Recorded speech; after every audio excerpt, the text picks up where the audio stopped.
watch any primetime TV or cable shows, it's really hard to miss the dramas and the real-life stories of unsolved cases. Well, they're called cold cases, and they're catching the attention of local law enforcement as well.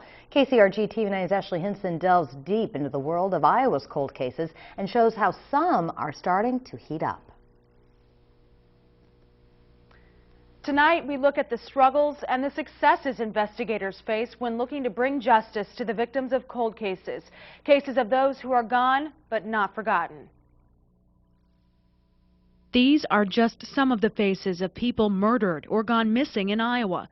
Cold cases waiting for resolution. Hundreds, and we're adding them all the time. I just added one from 1967.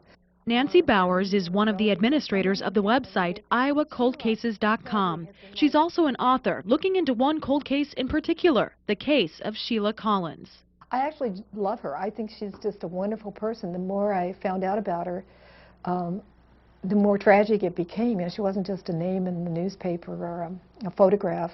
Collins, an 18-year-old Iowa State University student, was found murdered in 1968, face down in a ditch about 20 miles east of Ames.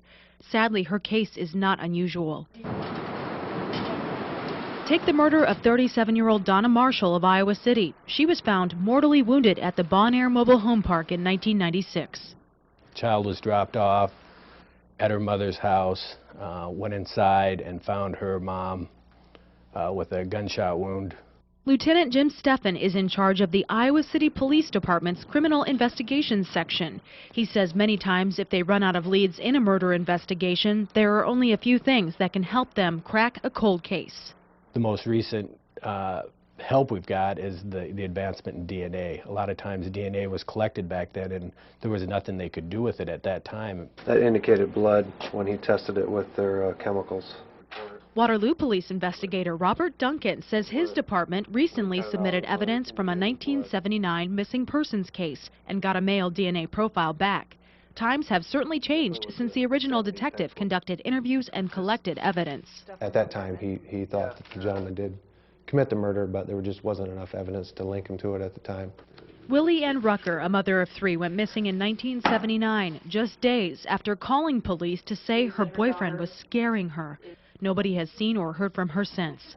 But Waterloo police are just waiting on additional DNA evidence to come back, evidence they say could tie their suspect to the crime. Testimony from victims and witnesses, you know, they can be, they lie a little bit or maybe change the story a little bit. DNA doesn't lie. This is where a lot of cold cases end up, on IowaColdCases.com. This site catalogs many cases that don't have DNA evidence or any kind of smoking gun. But administrators of this site are hoping to go from this to this by jarring a memory or a conscience. People know what happened.